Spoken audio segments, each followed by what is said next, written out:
The Whispering Room. Mia had been searching for an affordable place to stay while her apartment was being renovated.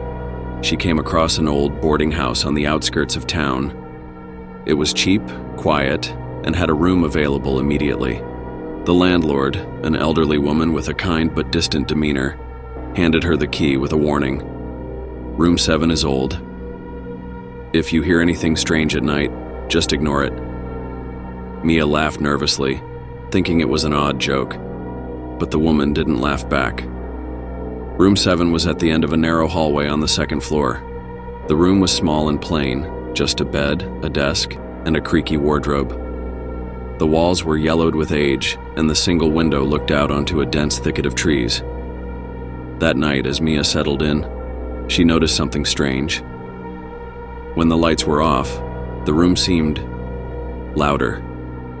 She could hear faint rustling, like fabric brushing against fabric, and a soft hum, almost like someone was singing under their breath. She shook it off. Old house, old noises, she muttered, and pulled the blankets over her head. The first night, at 3:13 a.m., Mia woke with a start. The room was silent, but something felt wrong. She glanced at the window. It was shut tight. The door was locked. But then she heard it. A faint whisper. It was too soft to make out words, but it was unmistakable. It came from the corner of the room near the wardrobe. "Hello?" she called, her voice trembling. The whisper stopped. Mia grabbed her phone, its flashlight trembling in her hand, and shone it toward the wardrobe. The light revealed nothing but the old wooden door, slightly ajar. She hesitated, then walked over and swung it open. Inside was nothing but a few empty hangers and a faint, musty smell. She shut the wardrobe and climbed back into bed, telling herself it was just her imagination. The second night. The next day, Mia asked the landlord if anyone had stayed in room 7 recently. The woman hesitated, then replied, "Not for a long time. People don't usually last more than a night or two." Mia's unease grew, but she brushed it off.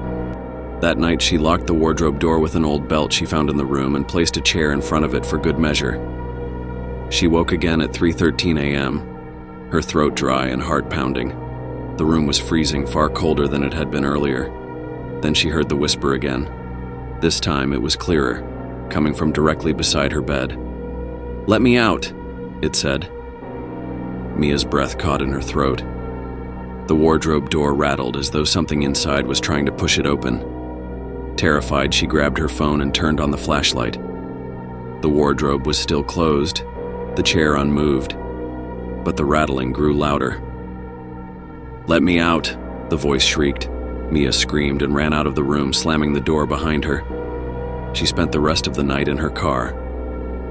The final night.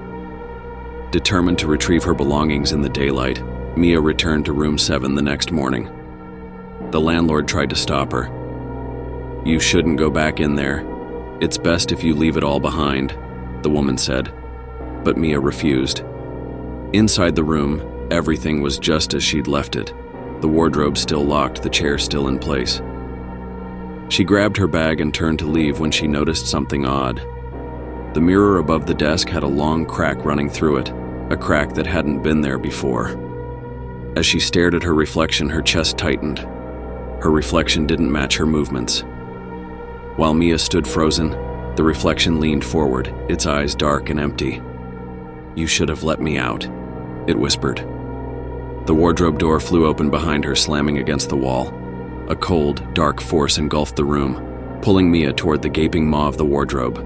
She screamed, but no one heard. Epilogue. Weeks later, the landlord posted another ad for room 7. It was listed as vacant and fully furnished.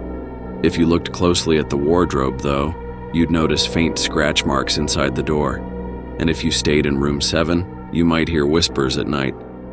But no one ever stayed long enough to find out what would happen if they did.